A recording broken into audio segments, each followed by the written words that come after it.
Anda masih bersama kami dalam Berita Lampung. Bagi Anda yang baru bergabung, inilah Berita Lampung pilihan hari ini.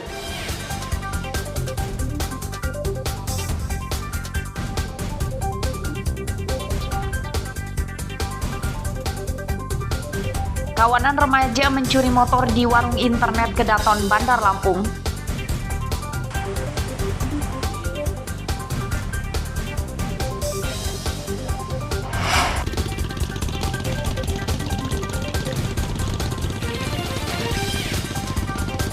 Seorang ibu hamil kecelakaan saat melewati jalan rusak menuju klinik di Tulang Bawang.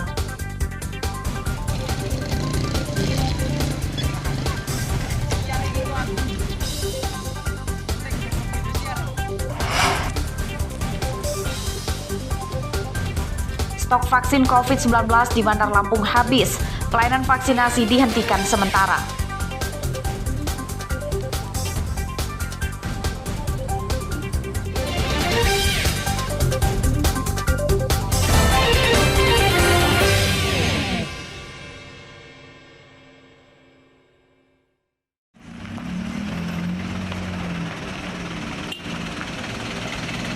Petugas gabungan polisi lalu lintas dan Dinas Pendapatan Daerah atau Dispenda Pringsewu Selasa siang menggelar razia kendaraan di Jalan Sumatera Lintas Barat, sekitaran Bundaran Gajah, Kota Pringsewu. Selain pelanggaran lalu lintas yang umum, razia ini lebih menyasar pada kendaraan yang menunggak pajak. Sekitar 2 jam razia, petugas menjaring 67 pelanggar lalu lintas. 36 pelanggar hanya diberi teguran dan 31 pelanggar lain diberi sanksi tilang. Puluhan pengendara yang diberi teguran umumnya karena belum membayar pajak kendaraannya. Kalaupun ini nanti ikut sidang, boleh nanti tanggal. Dengan tujuan untuk menaikkan ataupun masyarakat supaya patuh pajak atau membayar pajak. Samping itu juga kami melakukan kegiatan untuk penertiban terhadap kendaraan-kendaraan yang melakukan banyak pelanggaran. Contoh, berkendara lebih dari 2 orang, sedang beroda 2, tidak menggunakan safety belt, kendaraan yang overdimensi dan overload. Data Dispenda Pringsewu, warga yang tidak membayar pajak jumlahnya lebih sedikit dibanding yang sudah membayar pajak. Jumlah pajak di Pringsewu relatif kecil ya, karena masyarakat Pringsewu ini yang boleh dikatakan sudah masuk sekitar 70% taat pajak, tinggal 30 sampai 20% lah yang masih belum melaksanakan membayar pajak. Masyarakat diimbau patuh membayar pajak kendaraannya. Polisi dan petugas Dispenda Pringsewu berjanji tidak akan mempersulit warga yang akan membayar pajak atau mengurus surat-surat kendaraan di kantor Samsat. Andre Kurniawan melaporkan dari Pringsewu.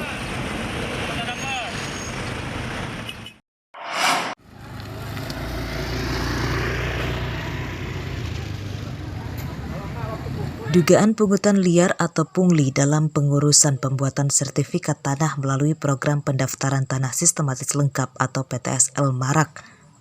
Di antaranya terjadi di Desa Terang Mulia, Kecamatan Agung Terang, Tulang Bawang Barat.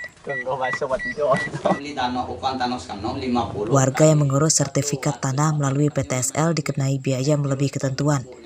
Mereka dikenai tarif mulai Rp600.000 hingga Rp1.000.000 per bidang. Pengurusan sertifikat tanah umumnya dibantu oleh Pamong Desa. Dua buku. 1 hektar, ya. Seperempat. Sama seperempat hektar Iya. ya Pak ya. Ya, cuma itulah. Kita itu pembayarannya sama siapa Pak? Suryanti. Berapa nominalnya Pak? 800.000 ya Pak? Iya, 800. Tuh yang bilang kan mau bikin sertifikat enggak gitu, kan ada program baru gitu, terus ya bikin lah. Berapa kita bikin Bu? Kalau 800 terus atas nama 200, 1 juta sih. Oh 1 juta totalnya ya Bu ya. Itu kita ngasih duitnya kapan Bu? 2 kali pembayaran. Sebelumnya kasih uang dulu baru jadi. Saat dikonfirmasi ke kantor BPN Tulang Bawang Barat, tarif pengurusan sertifikat tanah melalui PTSL 2022 bervariasi karena ditetapkan sistem zonasi. Namun untuk wilayah Kabupaten Tulambuang Barat, tarifnya Rp200.000 per buku sertifikat tanah. Tarif ini sudah termasuk pembelian materai, pemasangan patok hingga akomodasi pamong desa yang mengajukan PTSL. Masalah pembiayaan itu ada zonasinya, dan untuk di Lampung itu juga sudah jelas ya, untuk zonasinya di angkanya itu 200.000, dan untuk pembiayaannya juga di situ sudah sangat dijelaskan itu tahapannya pembiayaannya itu apa, seperti biaya satu materai, biaya patok, dan biaya akomodasi transportasi petugas desa.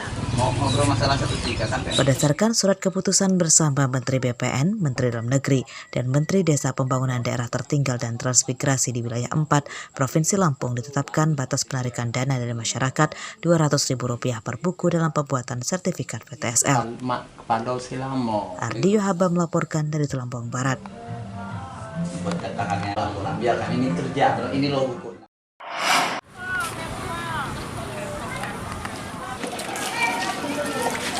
Masyarakat di perkotaan Bandar Lampung kini mulai didorong untuk menciptakan ketahanan pangan sendiri.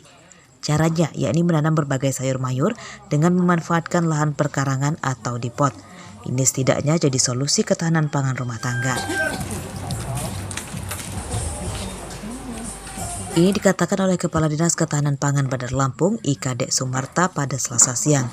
Untuk mendorong program itu, Dinas Ketahanan Pangan akan membagikan 8.000 bibit sayur mayur, diantaranya bayam, sawi, cabai, terong, tomat, dan selada.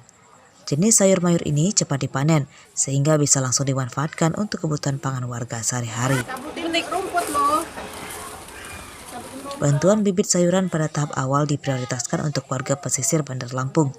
Bantuan bibit akan diberikan pada akhir Oktober 2022 karena saat ini bibit-bibit itu masih disemai dan baru dibagikan setelah tinggi tanaman lebih kurang 25 cm. Dan penekanan lagi inflasi ada di situ yang namanya percepatan. Percepatan dalam arti apa sih yang diberikan kepada masyarakat untuk mempercepat bisa menghasilkan pendapatan sendiri. Itu salah satunya ada pemberian bibit cabai, pemberian bibit tomat, ada terong, dan lain sebagainya. Pemberian bantuan bibit sayuran bagi masyarakat kota ini bagian dari pencegahan krisis pangan dampak pandemi COVID-19 dan kenaikan harga BBM. Perekonomian kini belum stabil akibat berkurangnya pendapatan warga serta terjadinya inflasi. Jeffrey Arifin melaporkan dari Bandar Lampung.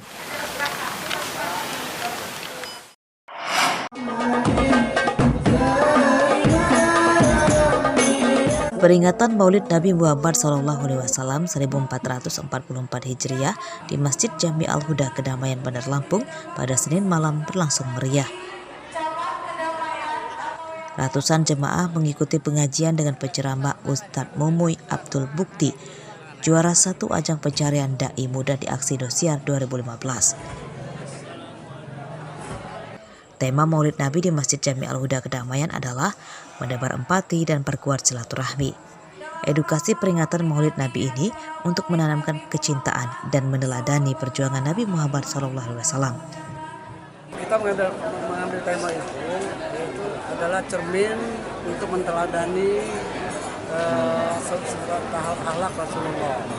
Masyarakat kalau jamaah kita kayaknya antusias sekali ya. Memang mereka menghendaki acara ini supaya dilaksanakan. Peringatan Maulid Nabi secara meriah di Masjid Jami Al-Huda sempat ditiadakan selama 2 tahun terakhir akibat pandemi COVID-19. Penceramah dan jemaah berdoa supaya Indonesia tidak lagi dilanda wabah penyakit mematikan dan dihindarkan dari segala bencana alam.